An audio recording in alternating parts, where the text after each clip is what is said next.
Mafanikio makubwa in life hayapo katika kutokuanguka, bali kwenye kuinuka kila tunapoteleza. Ili ufanikiwe unapaswa uwe na winning mindset. Champions hawakati tamaa kwa kuwa wanaokata tamaa hawashindi. Changamoto ya kiuchumi isikurudishe nyuma.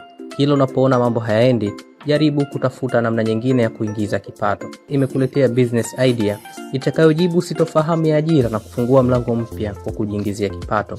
Kupitia products yetu bora za 12 and 15 kg automatic washing machines, zinazofua, zinazosuuza, zinazokamua na kukausha, zenye viwango bora na zilizopasi matumizi nafuu ya umeme, utaweza kufungua laundry store na kujianzishia program ya kufulishia watu nguo na kuanza kujitengenezea kipato kwa uwekezaji mdogo usiotumia pesa nyingi na usio na riski kubwa unapoanza.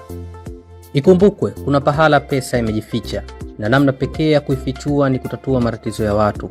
Ipo wazi suala la kufua ni stress kubwa kwa walio wengi. Njoo kwetu tukupe ufafanuzi makini ya kinefu ulioshiba ya namna gani uanze, vitu gani uwe navyo na strategy gani ufanye ili kuteka soko na kuwa miongoni mwa watu wachache watakaofanikiwa.